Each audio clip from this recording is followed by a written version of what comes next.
The morning sun stretched lazily over the fields, painting the farm in golden light.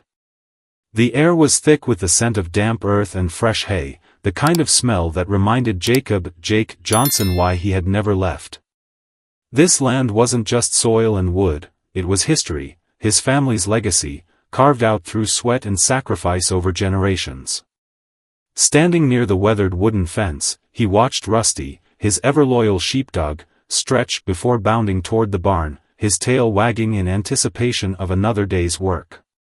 Everything felt right, just as it always had. Jake had always found peace in the rhythm of farm life. The early mornings, the predictable work, the way the seasons shaped his days, it all made sense to him. The noise and chaos of the city were a distant world, one he had no interest in. The farm had stood here long before the sprawling suburban development cropped up on its borders. Back when this land stretched for miles without a single sidewalk in sight, before the homeowners association and their ironclad rules about uniformity and community standards. So when he reached into his mailbox that morning and pulled out a crisp white envelope bearing the bold, official-looking logo of the HOA, his stomach clenched with unease. He had nothing to do with them. His farm wasn't part of their carefully curated neighborhood. The houses that now stood beyond his property line had been built long after his family had laid their roots in this soil. So what business did they have with him? Tearing the envelope open, he scanned the letter. His brows knit together. His farm, his livelihood, was now considered a disruption. The letter demanded he take immediate action to reduce the offensive smells, ensure no animals crossed into the community's boundaries, and most absurdly, control the noise level of his livestock. The words felt like a joke. What were they expecting? That cows would suddenly stop mooing on command? That chickens would whisper instead of clucking? At the bottom of the letter, the name was scrawled in an almost aggressive flourish, Karen Thompson, HOA President. Below that, a closing line that made Jake scoff aloud, failure to comply will result in further action. Jake crumpled the letter in his fist and tossed it toward the trash bin on his porch. He had more important things to do than entertain the demands of a woman who probably thought milk came from a grocery store shelf. This was a farm, not a curated suburban lawn. If they didn't like it, they shouldn't have built their houses next to it. By midday, the letter was all but forgotten. He had work to do, and farm life didn't wait for petty squabbles. But as Jake knelt to inspect the soil near his cornfield, Rusty's sudden, sharp bark cut through the stillness. The dog stood alert, his gaze fixed on the gravel driveway leading up to the house. Jake turned, wiping his hands on his jeans, and immediately spotted the intruder. A woman in a stiff blazer and impractically high heels was marching toward him, clipboard in hand, an expression so tight it could sour milk. She was struggling against the soft earth, her shoes sinking slightly with each determined step, but her confidence never wavered. Jake already knew who she was before she even opened her mouth. "Good morning," she called, her voice syrupy sweet but edged with something sharper. "I assume you received our letter?" Jake crossed his arms, leveling her with a calm stare. "Yeah, I got it." Karen's smile barely reached her eyes. "Wonderful. Then I assume you understand why I'm here." Jake exhaled slowly. He had a bad feeling about this. "With all due respect, I think there's been a misunderstanding. This is a farm. Farms have smells, animals, and yeah, some noise. It's not new." Karen's lips thinned. "I understand that. But you must see how disruptive this is to our community. We're trying to cultivate a peaceful environment, and your farm," she gestured vaguely, as if the sight of the barn offended her, "doesn't align with that vision." Jake let out a short, humorless chuckle. "Your community was built next to my farm. My farm was here first. If you didn't want to live near one, you shouldn't have built there." Karen's expression darkened. The fake politeness faded in an instant. "It's not that simple. We're willing to work with you, but changes need to happen, **quickly**. Jake shook his head, crossing his arms. Not gonna happen. Karen's eyes flared with frustration, her mask slipping further. You'll regret this, she said, her voice now edged with unmistakable threat. Then she turned on her heel and stormed back toward her car, leaving a trail of scuffed dirt in her wake. Rusty let out a low growl as she disappeared down the driveway. Jake sighed, scratching the back of his neck. Just what I needed, a power-hungry HOA president trying to micromanage my life. He didn't know it yet, but this was only the beginning. The days that followed Karen's visit were eerily quiet. Too quiet. Jake had dealt with bad weather, equipment failures, even the occasional stubborn animal that refused to cooperate, but something about this felt different. A storm was brewing, he could feel it in his bones. He went about his usual work, tending to the fields, checking on the livestock, repairing a fence that had seen better days. Rusty stayed close, his ears twitching at every unusual sound. The silence was deceptive. Jake knew better than to believe that Karen had simply given up. And sure enough, the peace didn't last. One morning, just as he was stepping out of the barn with a fresh bale of hay in his arms, Rusty started barking furiously. The dog's hackles rose, his stance tense as he growled toward the edge of the property. Jake followed his gaze, his stomach tightening at the sight before him. A group of people was striding across his field, clipboard in hand, dressed like they were conducting an official business inspection. At the front of the pack, of course, was Karen. Jake let out a slow breath, setting the hay bale down before walking toward them, wiping the sweat from his brow. "Something I can help you with?" he asked, keeping his voice even.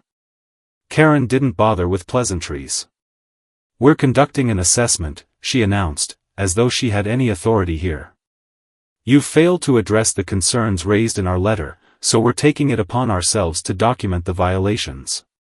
Jake's jaw tightened. "Violations?" He gestured around him.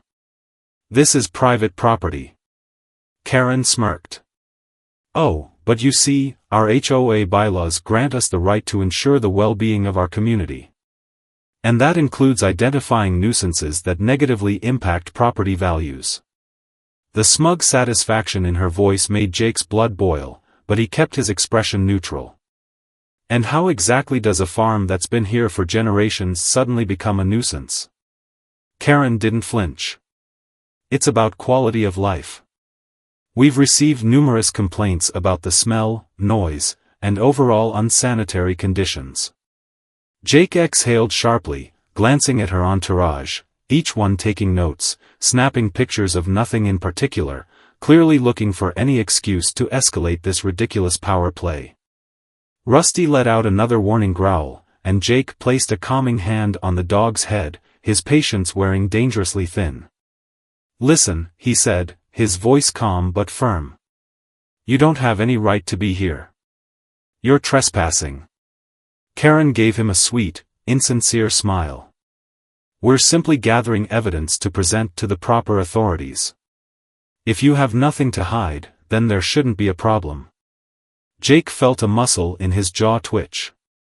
She was pushing him, testing him, hoping he'd react in a way she could use against him. He wasn't going to give her that satisfaction. "Fine," he said after a long pause, stepping aside. "Look all you want. You won't find a damn thing." The group spread out, poking around like they had a right to be there. Karen walked toward the chicken coop, wrinkling her nose dramatically as if she'd never smelled fresh air before.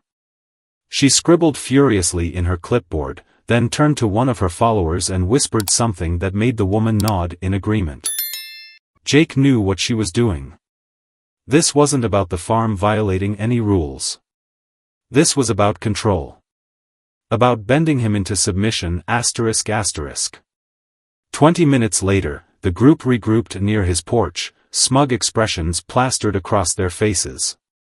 Karen clutched her clipboard like a prized weapon, her lips pursed in mock sympathy. "I'm afraid it's worse than we thought," she declared. "We'll be filing an official complaint. expect further action. Jake chuckled, shaking his head. You do whatever you need to, Karen. But this farm was here long before your neighborhood, and the law is on my side. Karen's eyes blazed with fury at his defiance. She wasn't used to people standing up to her. We'll see about that, she snapped before storming off, her minions trailing behind. Jake watched them go, Rusty still growling softly. He exhaled slowly, rubbing his temple. He had dealt with stubborn cattle, unpredictable weather, and droughts, but this was a new kind of battle. A battle against entitlement, against the arrogance of people who thought they could rewrite history just because they didn't like how it smelled. And then, just as he thought things might die down, the protest happened. It started early one Saturday morning. The first thing Jake heard, before he even had a chance to sip his coffee, was the sound of a megaphone blaring outside his property. He stepped onto his porch, blinking in disbelief at the mob that had gathered near his front gate. Karen stood front and center, sunglasses perched on her nose, her megaphone gripped tightly in one manicured hand. Behind her, a group of protesters held up hastily made signs with messages like "End Animal Cruelty" and "Farms have no place in suburbia." Jake ran a hand down his face. You've got to be kidding me. Rusty, sensing his frustration, trotted down the steps and barked toward the group, his tail stiff. The noise only seemed to fuel Karen's theatrics. We will not be silent in the face of this injustice, she bellowed into the megaphone, startling a few of her own protesters. This farm is a threat to our community's health. We demand change. Jake let out a slow, measured breath before stepping forward, folding his arms as he called out, Karen, what exactly are you protesting? Karen turned, flipping her hair dramatically before gesturing toward the barn. We know what happens in there, she accused. Animals being raised for slaughter, trapped in an environment without dignity, this is barbaric. Jake barked out a sharp laugh. Karen, this is a family farm, not a factory, these animals are treated better than some people treat their pets. Karen waved him off, turning back to her crowd. We will not stand for this. If he won't change his ways, then we'll bring attention to this until he does. And just as she finished, one of the protesters, clearly not briefed on Karen's twisted narrative, timidly raised a hand. Is there actual evidence of cruelty here? The question broke the rhythm of Karen's rant. The crowd hesitated, murmuring among themselves. Jake saw his opening. He raised a brow and smirked. Why don't you come inside and take a look for yourselves, he offered, gesturing toward the barn. See how I treat my animals. Ask any questions you want. Karen stiffened. We're not here to legitimize your practices, she snapped. But it was too late. The crowd had already started to falter, some exchanging glances, others stepping forward hesitantly. And then, just to twist the knife, Rusty wagged his tail excitedly, trotting up to one of the protesters and licking their hand. The tension dissolved instantly. Karen's protest was crumbling in real time. Jake should have known Karen wouldn't let her humiliating failure at the protest be the end of it. If anything, it seemed to fuel her obsession. The following days brought a new wave of attacks, this time more insidious, more calculated.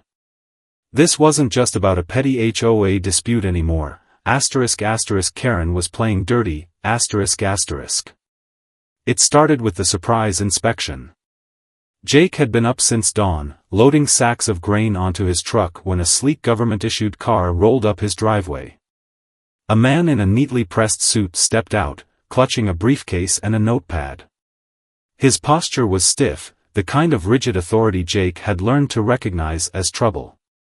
Morning, the man greeted, his tone polite but clipped. Jacob Johnson, correct? Jake wiped the sweat from his brow and nodded. That's me. What can I do for you? The man adjusted his tie. David Sanders. I'm with the county zoning board. We've received multiple complaints regarding potential violations on your property. Jake exhaled slowly. Here we go. He didn't bother asking who had filed the complaints. The answer was standing just behind Sanders, arms crossed over her chest, smug as ever. Karen. Of course she had escalated things. The protest hadn't worked. The fake outrage hadn't worked. So now she was bringing in officials, trying to use the law as a weapon. Complaints, huh? Jake drawled, crossing his arms. And what exactly am I supposedly violating? Sanders hesitated before flipping open his notepad. There have been concerns about waste management, livestock enclosures, and potential water contamination. We're here to conduct a thorough inspection. Jake's jaw clenched. Waste management? Water contamination? This farm had been running without issue for decades. There was nothing illegal here. But he could see Karen out of the corner of his eye, her expression too confident, too self-assured. That's when it hit him, this wasn't just about making complaints. She had someone in her pocket. Fine. He'd play along. Go ahead, Jake said, stepping aside. Look around all you want.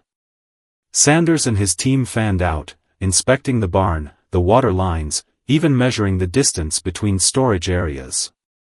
One of them took photos of mud puddles, as if that somehow proved contamination. Karen stayed back, watching everything with an almost predatory satisfaction. After nearly an hour, Sanders returned, clearing his throat. Technically, everything appears to be in order. Jake let out a breath, until Sanders hesitated, But there are gray areas.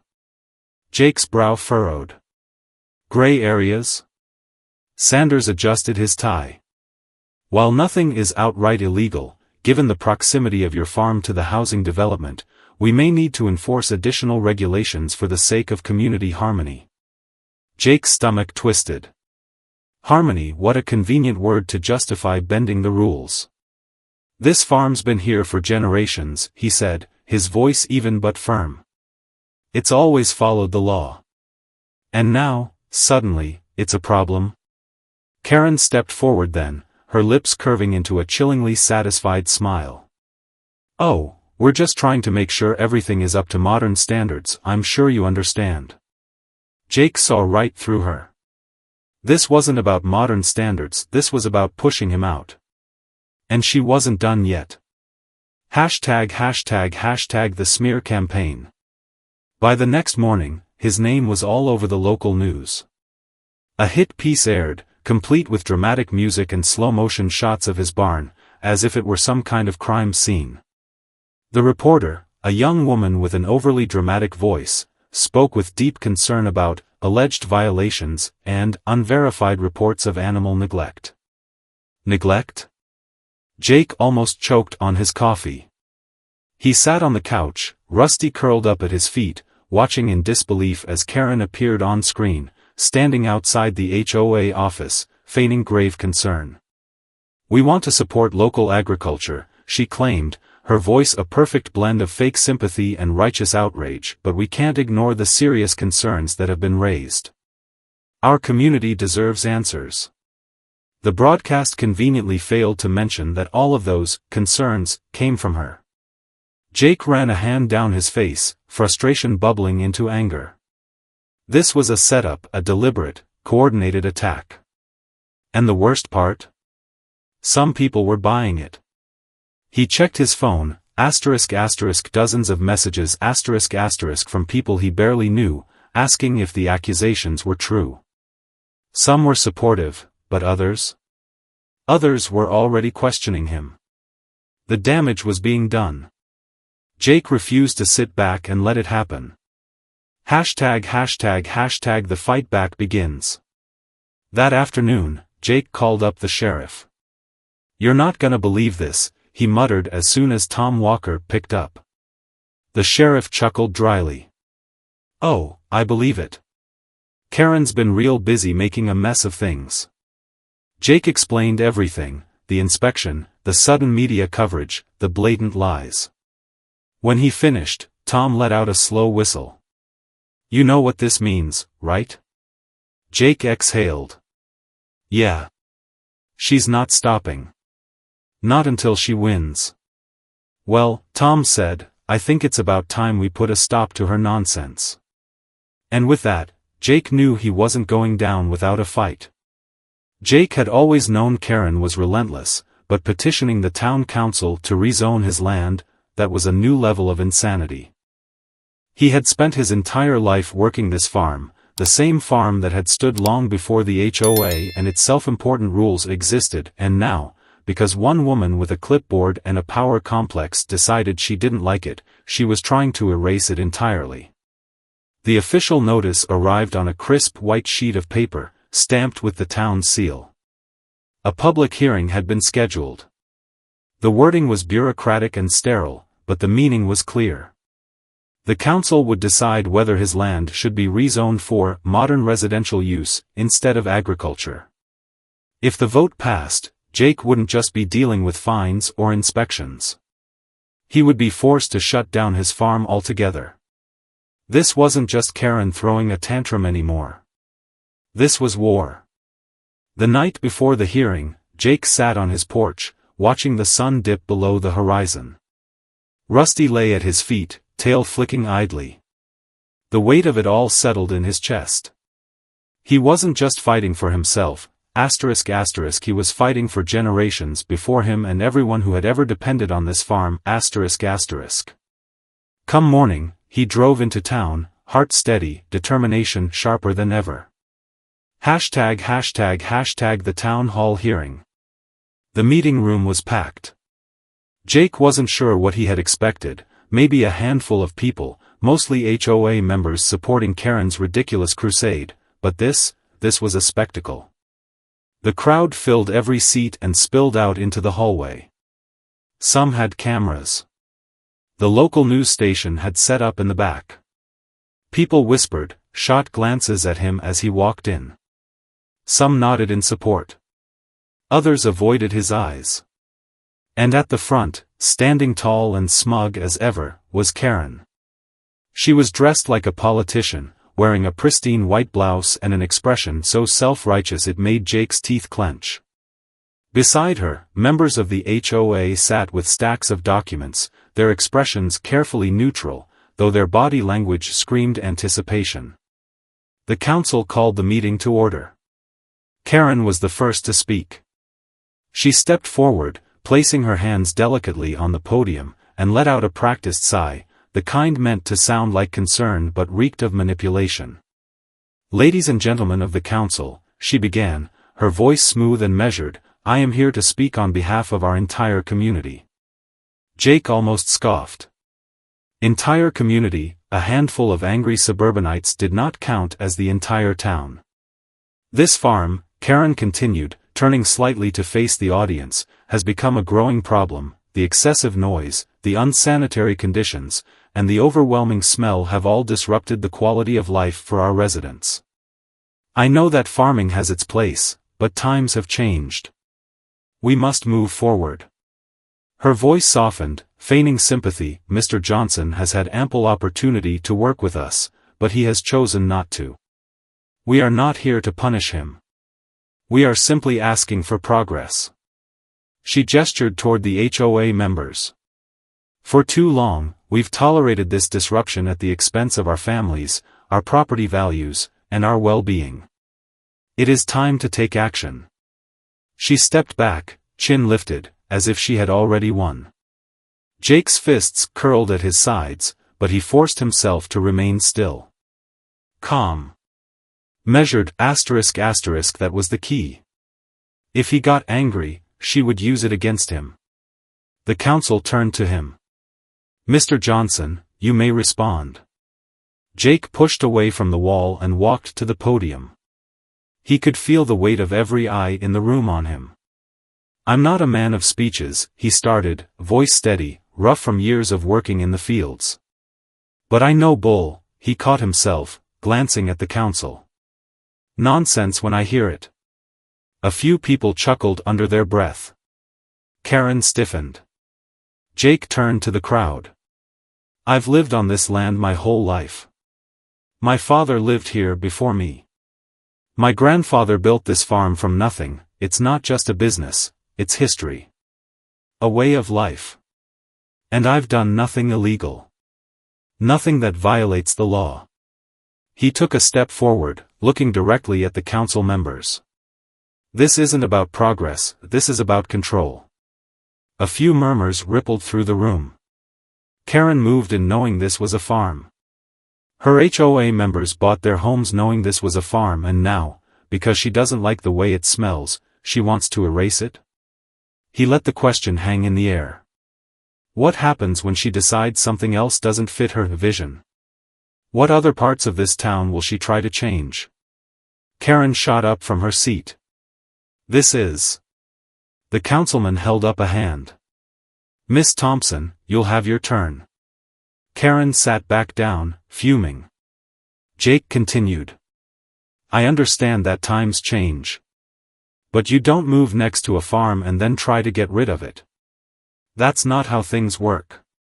He let his gaze sweep the room. And if you let her do this, you'll set a precedent. Today it's my farm. Tomorrow it's something else. Silence filled the room. Then, slowly, an elderly man stood up from the back.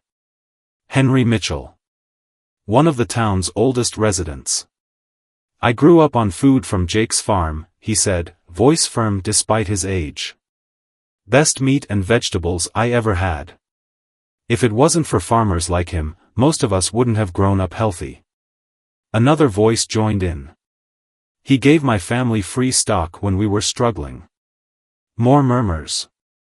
Then more voices, one by one, people stood and spoke in Jake's defense. Karen's face turned redder with each passing second. The councilman cleared his throat, raising a hand to quiet the room. Thank you, everyone. We've heard enough. A pause. Then. **** The council sees no reason to pursue rezoning or any further action. ***. Applause erupted across the room. Karen stood there, frozen, her mouth opening and closing like a fish gasping for air. She tried to protest, but the councilman cut her off. This matter is settled, Miss Thompson. I suggest you move on. Jake exhaled, tension bleeding from his shoulders. As the crowd dispersed, Karen slinked out of the building, her defeat playing out on the evening news. The sheriff appeared beside Jake, clapping a hand on his shoulder. Looks like you won. Jake chuckled. For now. And as he stepped outside, the night air crisp and charged with victory, he knew one thing for sure. Karen wasn't done, not by a long shot. The days following the town hall victory felt surreal. For the first time in weeks, the farm was quiet, not the eerie, unsettling kind of quiet that came before a storm, but a peaceful one, the kind that made Jake finally believe he had won. The council's decision had been final, the town had rallied behind him, and Karen had left that meeting looking like a ghost of her former self. The smug confidence, the self-righteous fury, it was all gone. She had lost, and everyone had seen it. For a while, things went back to normal. Jake tended to his fields, his animals, and his land just like he always had. The threatening letters stopped. The surprise inspections never came. The HOA had gone silent, as if Karen's reign of terror had died with that vote. But Jake wasn't stupid. He knew Karen wasn't the type to accept defeat gracefully. She had been humiliated on a public stage. That kind of person didn't just slink away quietly. Rumors started swirling that she had taken an extended vacation to deal with the stress. Others claimed she had resigned from the HOA altogether, unable to face the fallout of her failed crusade. Jake didn't care either way. He had bigger things to focus on, like running the farm that Karen had tried so hard to erase. The town, in an unexpected turn, embraced him more than ever before. Neighbors he had never spoken to before came by with fresh-baked pies, words of encouragement, and offers to help out. The farm had always been a part of the town's history, but now? It was a symbol of something bigger. A reminder that small-town values still meant something. That people could stand up against entitlement and win. To celebrate, the town threw a community fair on the farm, a show of support and gratitude. Families gathered, kids ran through the fields, and local vendors set up stalls selling everything from fresh produce to handmade crafts. Jake led guided tours of the farm, showing people firsthand what Karen had tried to destroy. It was the kind of event that Karen would have despised, people coming together, celebrating something she had tried to tear down. As the sun set and the fair wound down, Jake leaned against the porch railing, watching as the last few guests said their goodbyes. Rusty sat at his feet, tail thumping contentedly against the wood. The farm was safe. His home was safe. Karen had lost. But deep down, Jake knew people like her never truly disappeared. If she ever came back, tried another scheme, another desperate attempt to control what wasn't hers, well, he'd be ready. Because if there was one thing he had learned through all of this, it was that some people will do anything to get their way, no matter how ridiculous it is. And yet, for every Karen, there were people like the town, people who stood up for what was right when it mattered most. So maybe the real question wasn't whether Karen would return. Maybe the real question was, how many people out there are still fighting their own HOA battles, their own entitled Karens, their own unfair fights? Have you ever felt powerless against HOA, or Karen, rules? Share your experiences below, let's see who had it worse.